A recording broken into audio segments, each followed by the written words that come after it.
After office hours comes innovation. After office hours comes excellence. After office hours comes a new generation of Salesforce AI trailblazers. Welcome to the After Office Hours 5-day Agentforce intensive training. From 01 to 05 December 2025, 7 p.m. to 8:30 p.m. Iced. Powered by Salesforce User Group Chennai.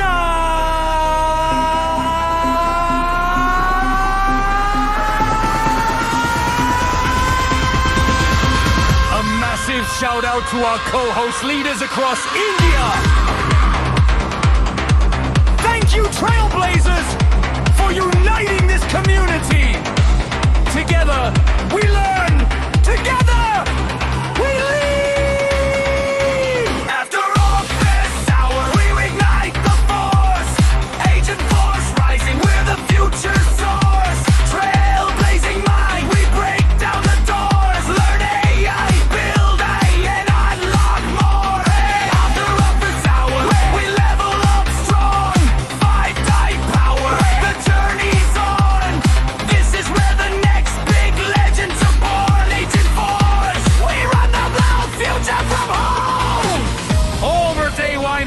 LLM foundations, transformers, attention, generation begins! On a day 2, prompt engineering, talk with AI like a boss, precise and winning! On a day 3, Agent Force, agents, topics, actions, instructions, automate the magic, Agent Force actions, flows, apex, services, superpowers unlocked. Day 5, the Grand Agent Force demo. Service marketing, ask me anything. Full excellence mode, activate after office hours.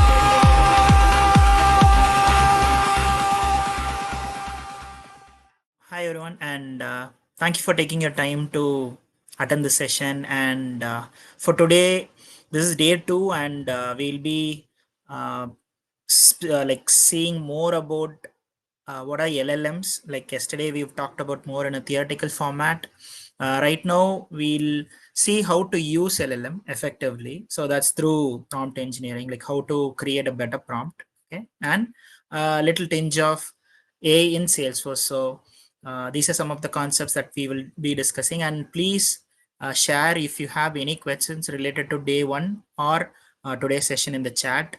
We'll happy to answer. I have Jude Rufus also with me, so he'll be assisting you from the background. Okay, so the speaker notes, as discussed yesterday, like whoever was not available yesterday, I'll just reiterate it once again. So this after our session is mainly for candidates or like users, admins, or developers who have prior knowledge in Salesforce and have basic understanding of AI, right? And from day 1 to day 5, this is a continuous session. So if you miss any one, there'll be slight miss in the context altogether. So if you miss day 1, like you may not know like what happened in day 1, and there would be a continuation from day 1 to day 2. So try attending all of the sessions in this series, and we'll cover, or like we'll try our best to cover all of the theoretical information from basic to intermediate. But please note that this alone doesn't allow you to create an agent ecosystem end to end. Okay, and all the content that you see in this series entirely is as of 2025 October. So anything that happens or any updates that have happened after that, like that would not be available in this document or in the deck that you see that you're going to see right now. Okay. And the sessions will be recorded and uploaded later in the YouTube, as Anand said. So please look out for that one as well, and please do share if anyone has missed a day 1 session. So with further ado, we'll start.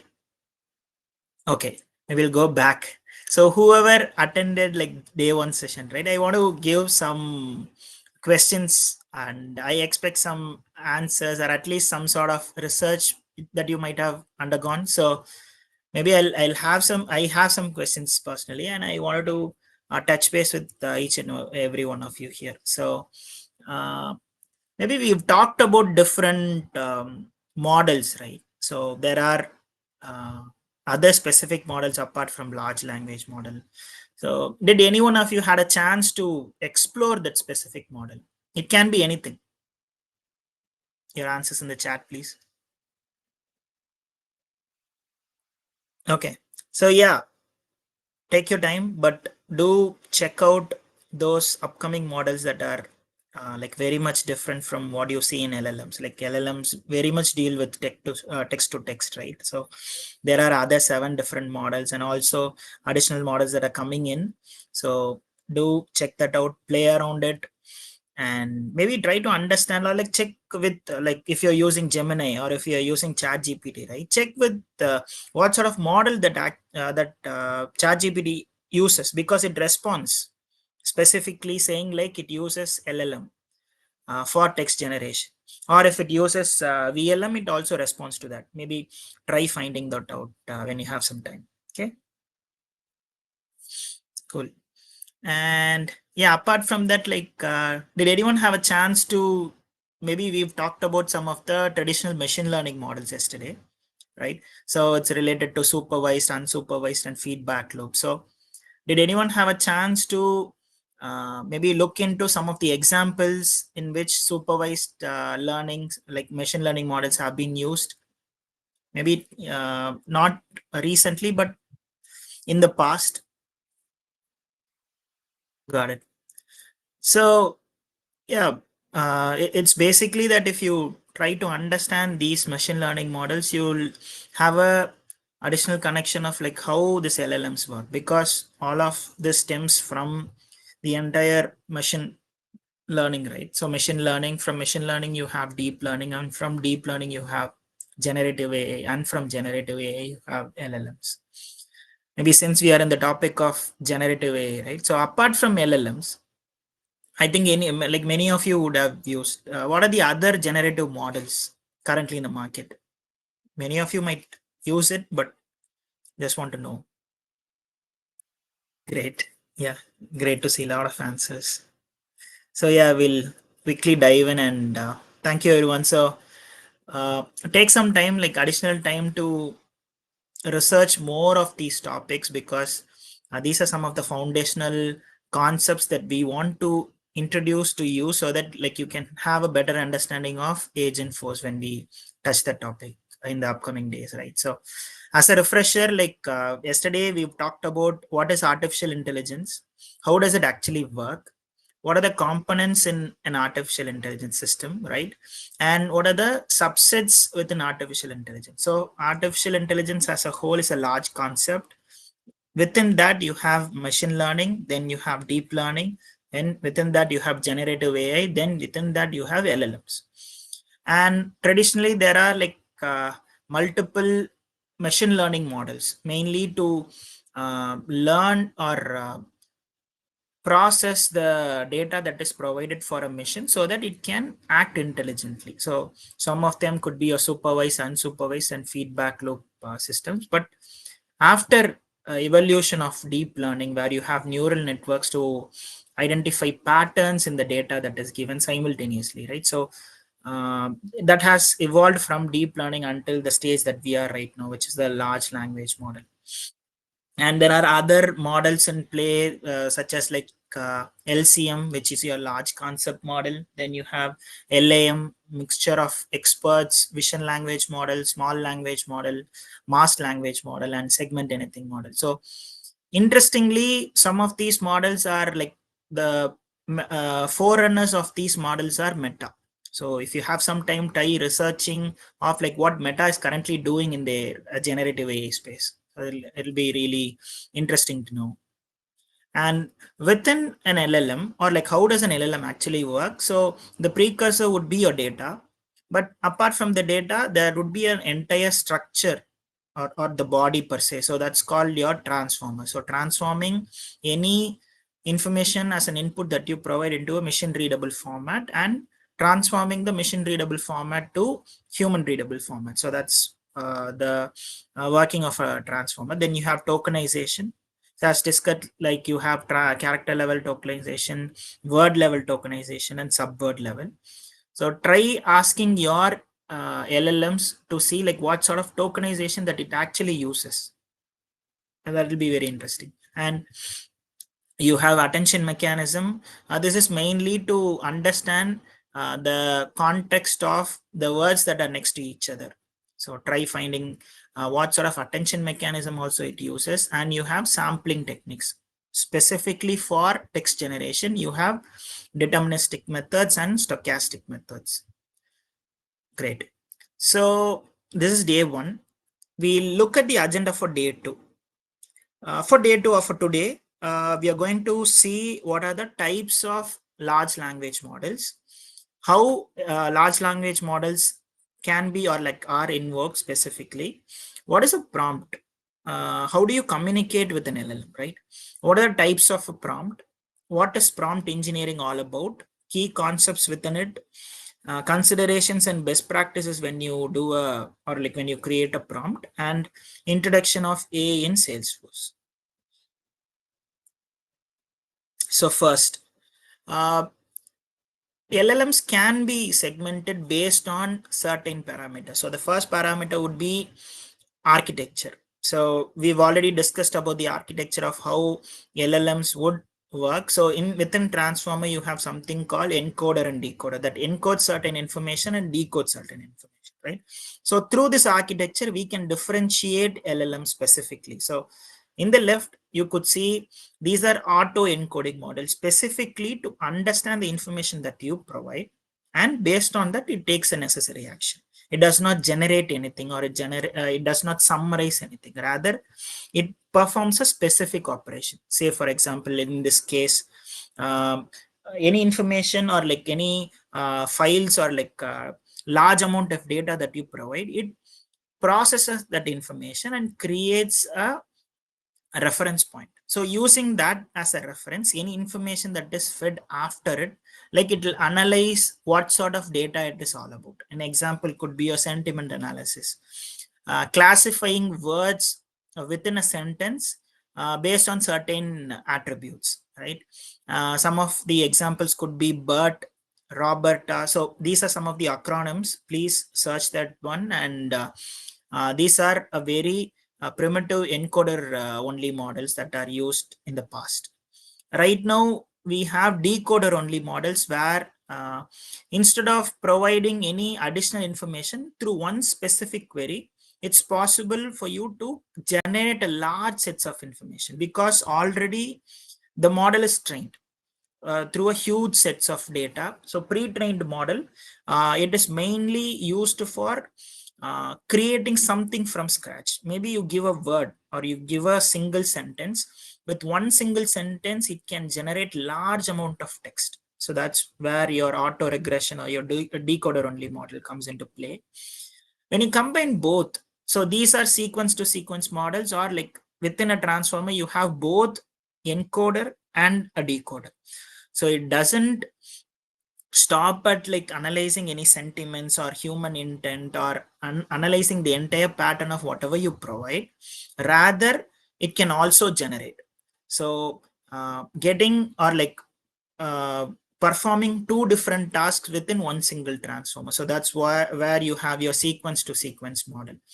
Examples could be T5 and switch. So these are very specific enterprise models. You can search this one and understand like what sort of use cases these LLMs would actually use. But predominantly us, like we are using auto regression or decoder only model because our intent is only to create something from scratch. We don't provide any context or any sort of additional information for the LLM to contemplate, to reason logically. Rather, like we expect the model to think on its own.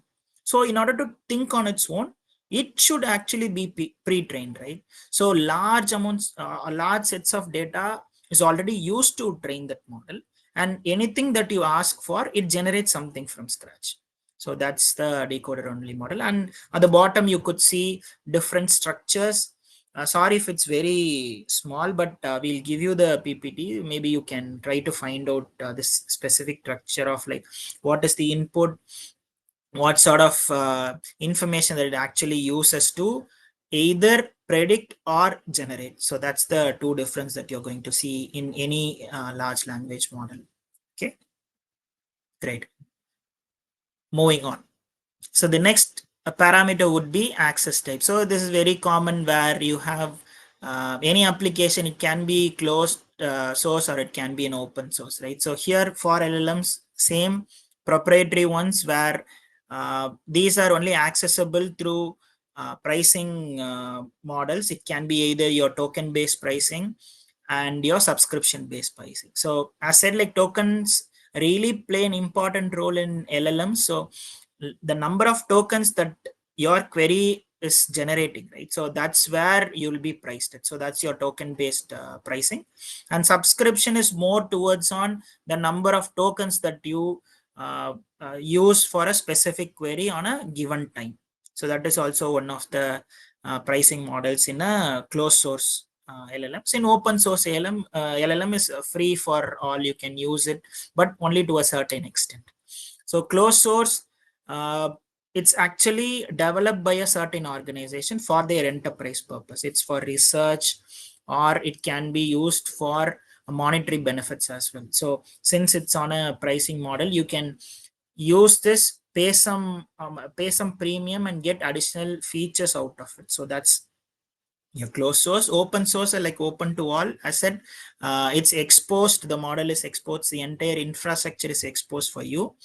Open source LLMs have an additional advantage where as a community we can enhance this LLM altogether. Say for example, if you're going to train it on a certain data set, it's open to be trained. So you can use that LLM specifically to add a context to it, and then another person in the community can add their own context. So the unknown variables here, those all gets vanished. But in a closed source LLMs, like its specific data are only used to fed here because it's for the enterprise purpose. Some of the examples could be a chat GPT 4 or like 5 right now, which are accessible via API. So that is very specific, because some of chat GPT 4 or chat GPT 5 are like open source, which are commonly used by us, but proprietary ones are accessible via API. So you can use any UI to connect directly with this LLM, and through this LLM you can communicate, but the pricing actually differs here. And you have Gemini and Claude. All these are developed by an enterprise, the enterprise companies, but for their own benefits, right? And here in open source you have Llama 3 from Meta. You have an open source LLM from Google itself, which is called Gemma 2, and you have Falcon and Mistral AI. So all these are open source that you can use. Yes. Next we have on the third parameter, which is functionality and training. So this would be actually interesting, where large language models, many of us, like we typically lean towards chat GPT or perplexity or Claude or Gemini, right? But we need to understand what sort of functionality that it actually uses, or inclined towards to. So I'll start with base model. Base models are nothing but it is actually trained with unlabeled data just to identify hidden patterns within the data set. That's it. But you can use this base model to mold it according to your needs. Say for example, you can buy this base model, and based on your data, maybe it can be an enterprise. Say for example, like you are a product based company, so on certain information that is only proprietary to you, you can mold this base model accordingly, because it's already trained with unlabeled data sets specifically, or like generic for a certain environment. So here examples are like Mistral AI, which is available, where you can buy this base model, and you can use it to train your using your specific data sets to mold a model specifically on your needs. The next, the advanced one, is the instruction led model. So in the base model, there is no supervisor, as said, because it's an unlabeled data set. No human intervention is happening here. It's just that like the data set is available, it identifies the patterns within the data set. But in the instruction led models, you provide additional instruction, you provide feedback on step by step basis. Say for example, like you ask a query, the LLM responds with a certain action. You ask the LLM again to do something like this, and you expect an output something like this. What it does is it takes that human intervention, it takes that feedback in, trains that model accordingly, and based on that, it executes the task again as a next step. So this is what like we are predominantly using, which is ChatGPT, Claude, or Gemini, right? And the third one would be your reasoning models. Reasoning models are nothing but you provide information, but you expect the model to be thinking in a logical way. So just to understand its reasoning capability, you provide a context to it saying like, hey, I need this. Does it explore other options or the next steps? Does it predict on like what is the next task that you are going to give? So that's the reasoning capability of a reasoning model that you see here. So an example could be Claude 3.7 Sonnet, specifically Sonnet types.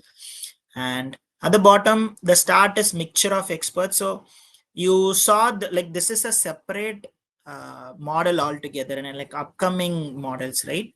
Yes, but when you club this with an LLM, say for example, instead of providing course information, like you use human uh, readable information, say a natural language to it. So LLM gets that natural language, passes that information, encodes that into a machine readable format. That information is used by this mixture of experts. So as discussed in the last session, you have series of experts such as uh, like different data sets that are trained specifically. So say for example, your query is better answered by expert 1 or by expert 2 or expert 3. What it does is it passes this information from uh, the LLM to the expert 1. Expert 1 gives its expert opinion or the response. That the opinion is sent back to the LLM. LLM then transforms that information to a human readable form. So that's how it works. Example is Quen 3. So this is a specific proprietary model that is currently used in one of the enterprise.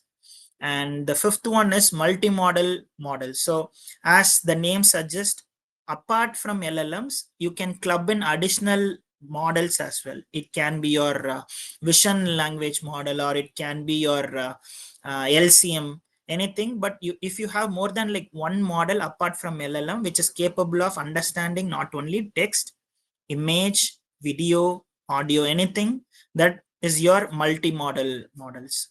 And this is increasingly evolving as of now, because right now we are able to use or pass on an image to a model and ask for certain information, right? But the trajectory is more towards on providing any input to the model so that it can better understand of like what is our query all about.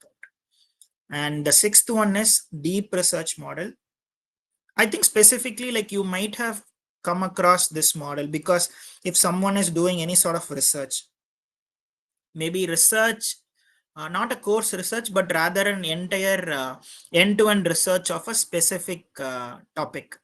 So Claude is like Claude is actually having a capability of doing a deep research. I think Perplexity is also having a capability of doing a deep research, where research in the sense it starts with the topic, understanding the topic, the context or the synopsis towards it. What it does, it creates a table of next steps of like what to do, and it creates an entire plan. Say for example, if you're going to collect any sample, based on the sample you are going to give questions to the sample, and based on the answers that are provided by the sample population, you're going to create an inference, and from the inference you're going to give an end note of like what is the inference all about on a specific topic.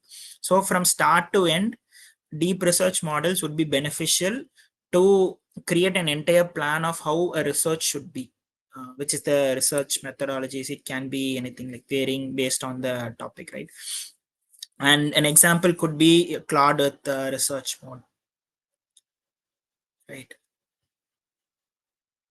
The last one was specialized LLMs. Specialized LLMs are nothing but uh, within a specific environment, or given a closed context, this can specialized LLM can deliver accurate results for a specific domain. Say for example, if you're working in a financial institution and you want your LLM to be focused on those financial jargons, financial instructions, any information that is available online that is focusing only on financial information.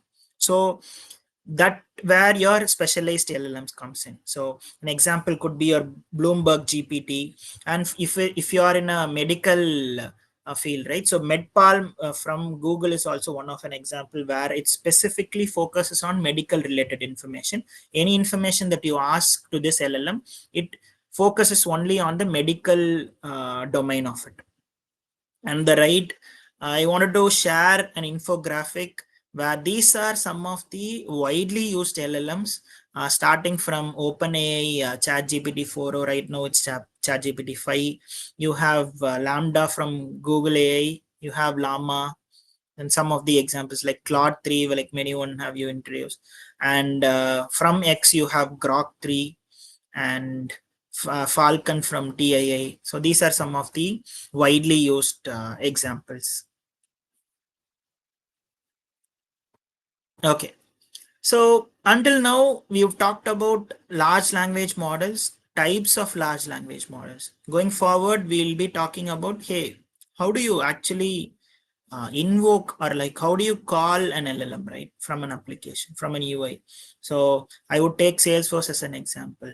So in Agentforce, it's possible where you can reach out to a certain model, get information from that model, and post it in the agent UI interface, right?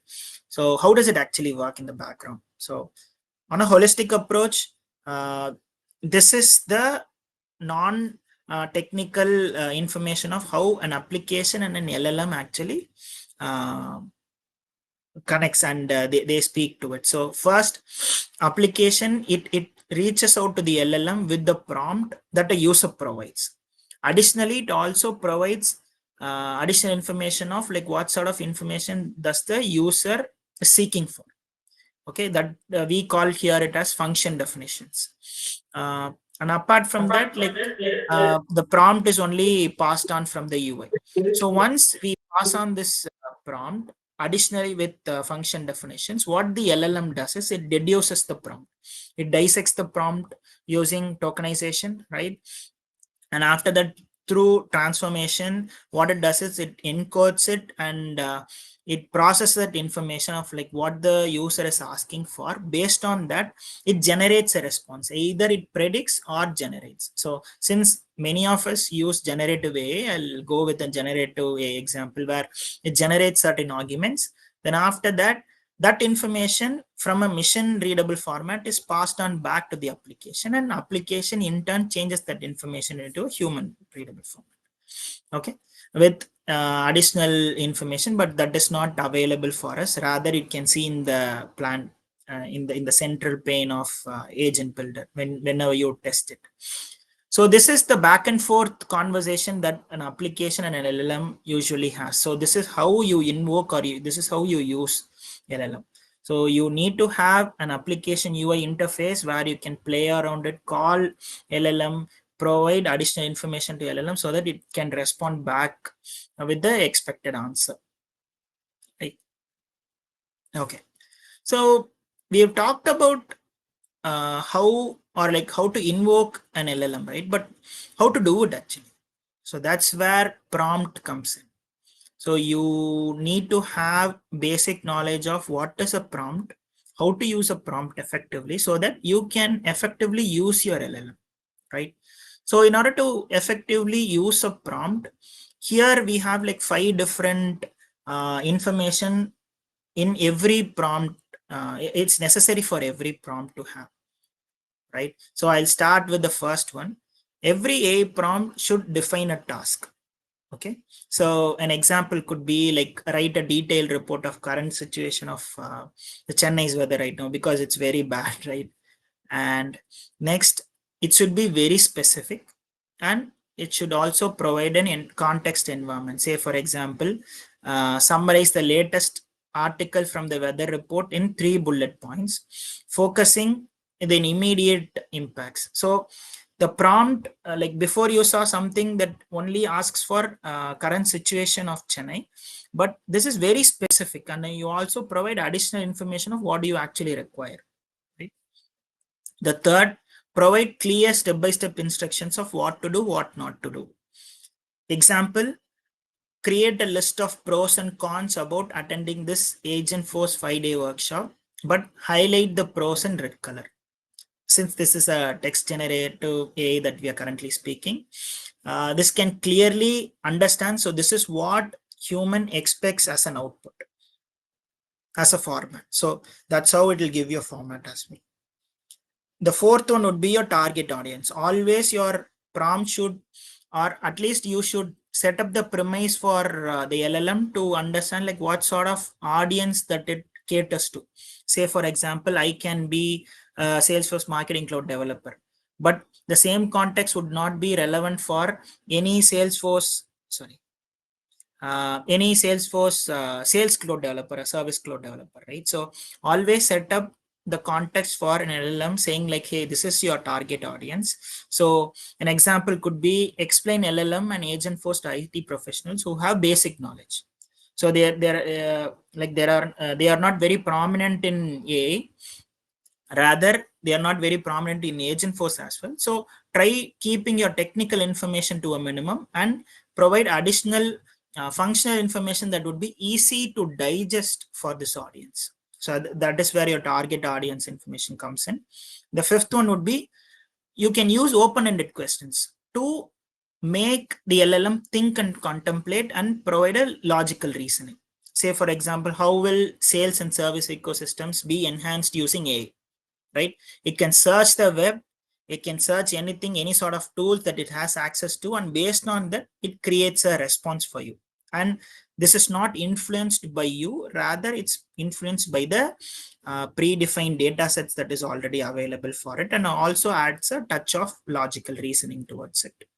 Okay, so in any AI prompt, in any prompt that you give right now, I could bet that like we are only using 2 or 3 of this, but when you use all of it, it will be very interesting to see like what sort of results, what optimized and accurate results that it generates. Okay, so next we'll see an example. Okay, before we see an example, I want to take you through the types of prompt. So whatever we saw right now, the first one is zero shot, where instead of providing any examples, you directly ask it to do something. You do not provide any reference, you do not provide any examples, rather, hey, do something for me like this. That's the exact query. You are not saying like, hey, I need something like this, and this is what my output should be. You're not providing any information, just a direct information. So that is zero shot. Example here is summarize this customer case in 3 sentences. Whenever a service agent is using a Agentforce as a companion, a service assistant, right? They can type in saying like summarize this customer case in 3 sentences, but it does not know what sort of summary information does the agent is actually looking for, because you don't you didn't provide any of a context or an example to it. So these sorts of prompt are called zero shot. Next, you have few shot. So in order to give a better or a clearer understanding, you provide additional information or examples of how your output should be. So that where few shots come in. And chain of thought is nothing but you provide step-by-step instructions of LL or a prompt on like what sort of output that you are looking for. Maybe step 1 is this, step 2 is this, step 3 is this. That's the level of information that you provided to LLM, so that step 4 it can generate step 4, step 5, and step 6. So that's where chain of thought is coming in. And role playing, we've already talked about target audience, right? Target audience is something for whoever LLM caters to. Role playing something that which LLM should act as. So you define a persona specifically for a LLM. Say you can be a sales consultant or you can be a service agent. You create a boundary, you ground all of those responses specific to that role. So that's where role playing comes in. An example could be act as an army sergeant and explain the internal workings of an army camp. Okay, so we've talked about what are the types of LLM, and we have talked about a prompt and types of prompt. Right now, we learn how to write a prompt effectively. Okay, I'll start with the first point of defining a task in every AI prompt, right? So here an example, give me current weather situation in my area. So LLM responds back with certain information about the forecast and so on and so forth. But there's something missing here. So if any of you could guess it, like what is actually missing in this prompt?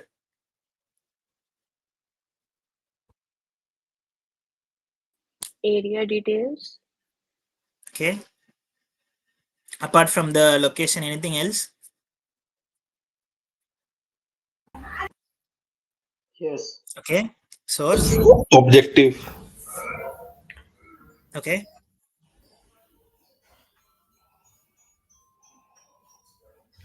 Nice. Objective. Objective. Okay.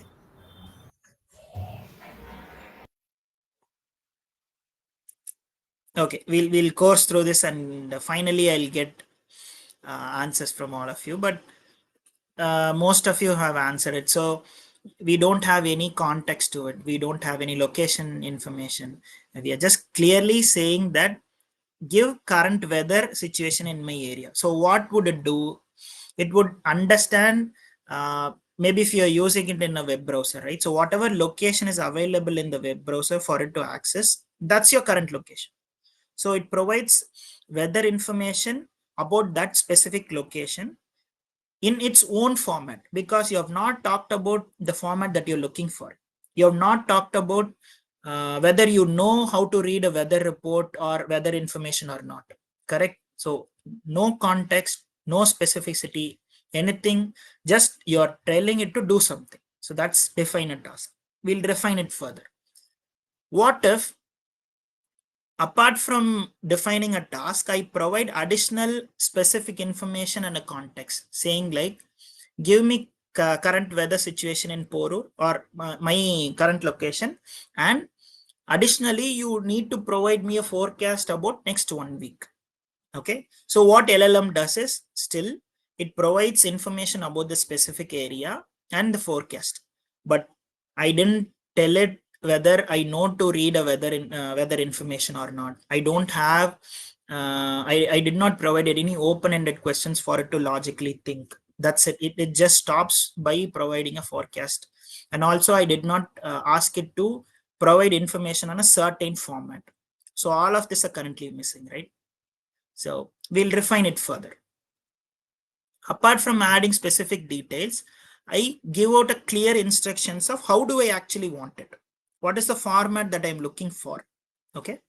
So in addition to the prompt, I add additional verbiage called where I would like to have this detailed in a separate points and visual charts. So right now, instead of providing it in a text, in a descriptive manner, what it does is it creates a tabular format, and it also creates a visual charts for me to easily digest this information, right? But still, this prompt is still lacking on the open-ended question and the target audience. So we'll refine it further again. Right now, I've asked the LLM to act as a weather agent. So I've given a persona to it. Okay. And also I've asked it to create or provide information to a certain audience, because I'm not a weather agent or I don't have any information of how to read weather reports. So what I ask it to do is like digest this information and give information any layman can read it. Okay. So what it does is it takes the persona of an weather agent and gives me very easily digestible information. Okay. But still, there is no open-ended question because it creates all of this information, but it does not take any next step because there is no open-ended question to this prompt. I will refine it further.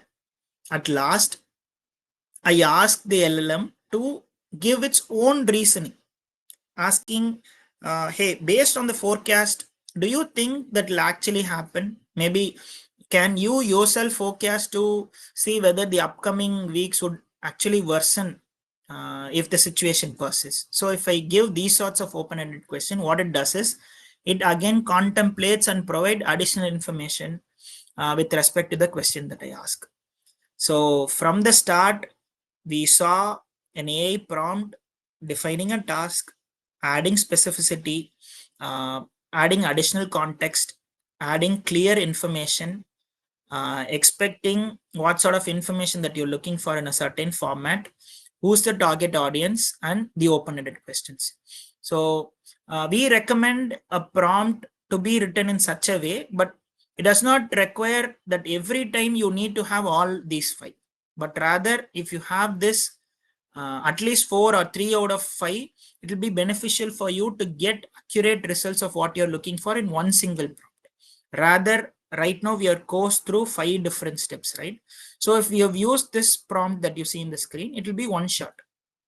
So one prompt.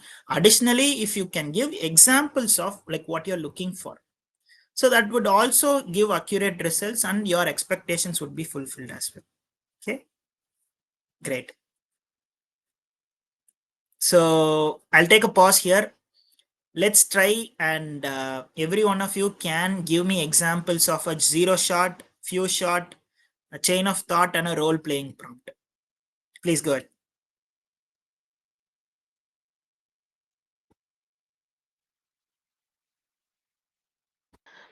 So in zero sort, we are literally just asking, can you tell me weather of my area? No context, no boundary, like the specific area. Yes. And for few short, where I'm asking, can you tell me the weather of Porur, my Yeah. specific location? And also, can you tell me forecast for 1 week? I want to maybe go on track. So few, I'm giving context and bounding it what I really want. And in chain of thought, um, so here I'm asking, giving more context, giving them to more context, and ask so they can analyze step by step. Maybe asking one question, then it generate the answer. Then on basis of that, I'm asking another question. Maybe you can correct me here. And in role playing, I'm literally asking, you are a weather expert, Yes. and yeah. Yeah. It's actually correct, but I expect you to give me some answers in the chat. I expect everyone to give me answers. Yeah. I think some of you are typing in. Thank you. Anyone? Any answer is not a wrong answer. Please try it out. List of countries. Okay. Summarize my last 5 conversations with John Doe of XYZ Consultant. 0 shot. Okay. Nice. Can I clear Agentforce certification? 0 shot. Yes. Okay. Role playing. You're a doctor. Explain why drinking water is important, right? To get USA visa. Okay. Nice. Yeah, I think many of you have got a understanding of like what it is. Maybe I'll try to reiterate it again. 0 shot, you do not provide any examples to the model. Rather, you ask the model to do something. That's it. There's no examples, no instructions of what to do. Just a plain simple context or a sentence saying like, hey, do this for me. That's it. Few shot is do this for me, but this is how you need to do. You can give additional examples to it. So that is few shot. Chain of thought is, hey, do this for me, but this is the step-by-step approach. Step 1, you need to do this. Step 2, go to this browser. Step 3, do something like this. So when you give a step-by-step approach, that's the chain of thought, because step 4 and step 5 are the additional steps, subsequent steps. It can think in such a way like, hey, after this should be very logical of, maybe if I open a browser, step 3 or like step 4, if you're going to leave LLM to think on its own, what it does is it searches for a certain article or certain blog or certain information within the website, right? So that's the logical reasoning that we are expecting from LLM. And role playing, I think many of you had understood it. So you're expecting LLM to take a specific persona, sales consultant or a service agent, something like that. Okay, thank you. So yeah, we have talked about prompt, we have talked about types of prompt, how to write a prompt. But when you say how to write a prompt, that's where your prompt engineering actually comes in. So apart from prompt, how do you actually use a prompt and how do you engineer a prompt, right? So that's where we talk about prompt engineering. So first, it's actually a procedure of designing your prompt specifically that guides your large language model or any model specifically that accepts text as an input. So instead of us contemplating having a conversation with the LLM step by step, in one shot, you provide detailed information to LLM so that it picks off what is actually that you're looking for and give you accurate results. So that's where prompt engineering comes in. For this, no sort of code is required. So it's purely on a logical basis. Like since we are working with LLM, it's more towards or like inclined towards on text. So play around with your natural language, trying trying out different scenarios of your input so that LLMs understands it better. Say for example, like sentence 1 and sentence 2, the objective would be same, but which of the sentence would be more easily processed by LLM. So that's where natural language processing comes in. So, and after that, you can increase the quality of your prompts through prompt engineering, specifically because you fine tune the prompt every step. Okay, that we'll be seeing in the next slide. But specifically, prompt engineering is for improving your overall quality of the prompts and also the large language models output. And since we are talking about Salesforce here specifically, in Salesforce, as said, like you have a tool of like prompt builder where you can create prompts, dynamically add CRM or any other data sets that are available for the Agentforce to use, and you can bring in information from any model that is currently available to use. So that's where Salesforce application comes in. To understand prompt engineering, you need to know the concepts, right? So within prompt engineering, what are the different concepts that are available in? First is the prompt itself. So this is the input that you're going to give to the LLM, right? In addition to the prompt, you need to give relevant context. So that's what we've talked about, like refining or adding more contextual information to the prompt, right? So that where your context comes in. Then the tokens. We've discussed about tokens in the previous session, but tokens are nothing but the smallest unit in which the LLM can process this information of your sentence that you provide. So tokenization, it's a vast concept, but when you read about tokenization, how better you can create a prompt, because whenever you're using a paid model, token comes into play, because based on the tokens you will be priced. So see how effectively you try to reduce the number of tokens.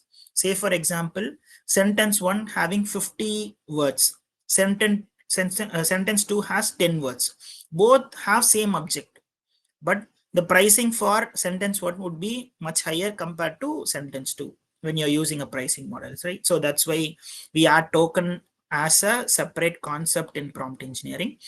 The fourth one is fine tuning the prompt. So as part of quality enhancement that we have talked about in the last slide, always you have to fine tune the prompt that you create.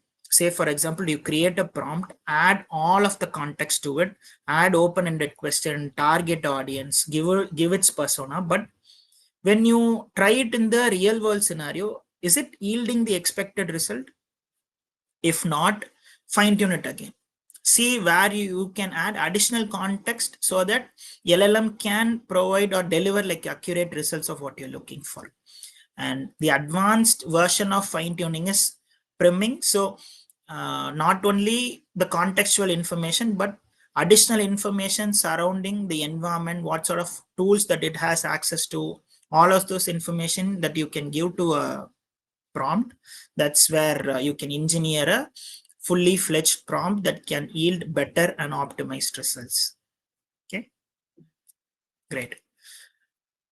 So when you engineer or when you create a prompt, there are some considerations and best practices. So we have talked about how clear you should be, how precise your instructions should be in terms of like when you're going to create a prompt, right? So if your instruction is vague, you'll not get the actual result. So you have to fine tune it again and again and again. So back and forth conversation with LLM so that that becomes a tiring process. So try refining your prompts more, add more context to it, be clear and be precise of like what you're expecting. Add contextual information of your surroundings, what you're looking for, what sort of information that you're looking for specifically. So if you're dealing with any financial data, try telling LLM that, hey, I'm looking for any specific financial related information. Do not focus on other information apart from the financial ones or in the financial domain, so that it can create a context around it and it can understand like what you're specifically looking for. And tone and format. So as per we've talked about instructions, right? Like how do you expect your output should be? Any format, it can be table or it can be if you are expecting any HTML CSS, it can generate HTML CSS as well. If you expect it to be in a descriptive format, it can do that. If you're expecting it into a certain font, a certain color, it can help you to do that. Any information, any sort of text information output format that you're looking for, the tone and format is to be considered. In terms of best practices, until now you might have just like we have more talked about how to write a prompt, how to talk with LLM, right? But how to not test the limits of a prompt, maybe setting up the guardrails. So that's where your safety guardrails comes in. So you need to have a specific guardrail around AI, limit AI, because it always enhance or like reaches out to a specific maybe it can be tool sets or it can be data sets, something, but we always need to ground this information. So say for example, you're looking for specific information. When you provide context to it, it limits itself to that overall context. But when you give vague information or like any generic query, what it does is it reaches out in multiple domains, not to specific domain, right? It reaches out to any sort of websites, get any information that is also fake available right now in the website. So, and also it can hallucinate additional information based on the information that is available in website. So always have safety guardrails, always limit the creativity of AI. So if you want creative content, generate creative content, well and good, but since we are working with LLM, it generates only text. So if you want any accurate results, limit its creativity and ground its response. Then you need to iterate and refine. So this is one of the topic that we've talked about, fine tuning your entire prompt, right? So only possible when you introduce the prompt that you create to an LLM, the LLM generates a response. If your response is well and good, fine. If not, you have to iterate it, refine it again, then introduce it to the LLM again. Okay. And template reusability specifically for Salesforce. When you create any prompt templates using prompt builder, right? So it's dynamically useful in fetching information from the website or generating any content like case summaries or email generation, right? So that's where template reusability comes in. So your prompt should be dynamic enough to make the template itself reusable. Okay. Great. The final topic for today is introduction to artificial intelligence in Salesforce. I think many of you would be interested to know about this, and I think like you touched based on each one of the topic that you're seeing in the screen. So Einstein GPT or prompt builder right now, or Agentforce 360, right? So Einstein GPT is very similar to our OpenAI models, where in terms of when you ask for a certain information through text, it delivers information back through text, but the context is limited to the Salesforce org, or specifically to the org that that Einstein GPT is enabled to. But right now, your Einstein GPT comes under the overall Agentforce 360 umbrella. There is no specific Einstein GPT in play. You can create an agent, where agent right now is like initially it was Einstein GPT, then I think it moved on to internal employee agent right now under Agentforce 360 umbrella. And you have prompt builder.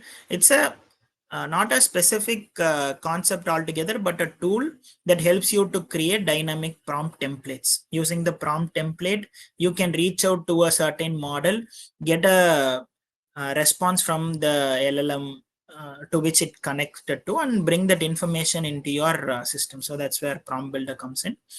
This is also coming under your Agentforce 360 umbrella. And finally, you have Agentforce 360 right now, where you can create agents, autonomous agents, or like very minimal human interaction agents. You can talk with agents, either you like using an UI, or you can talk through API, or you can talk from directly from an IDE environment as well. Anything is possible right now through APIs and through MCP as a separate concept. So some of the use cases that you see in the screen, customer emails can be personalized, and you can auto generate this one from, since LLM are text generative, right? So you can use that LLM to create any personalized emails and summarize any case information that you have in the Salesforce org. Logically think of like what would be the next best action in order to accelerate a specific opportunity. So whatever information that you have currently in CRM, using that, try finding out like what are the next best actions. And through knowledge articles, you can create a bank of knowledge articles so that it would be helpful for customer service agents to support like new customer service agents who are coming in to support any cases immediately. Okay, so use cases are like very vast right now, because Agentforce has a lot of capabilities. You can create an internal agent, like internal employee agent. You can create a sales coach. You can create a sales agent itself. You can create a service assistant. You can create a service agent, an autonomous agent. So everything is possible. We'll be touch basing that in our day 3 more in detail, more about Agentforce. So to summarize like what we have talked today, we have talked about types of LLM, how LLMs can be invoked, what is a prompt, types of prompt, how to enhance a prompt specifically through prompt engineering, key concepts within prompt engineering, considerations and best practices, introduction to AI in Salesforce. So it's Einstein GPT, prompt builder, and Agentforce 360. So in the next day 3, you can expect Einstein AI, like what Einstein AI is different from Agentforce, Agentforce capabilities, types of agents, topics, instructions, and actions within an agent, introduction to action builder, and omni-channel connectivity. Thank you, team.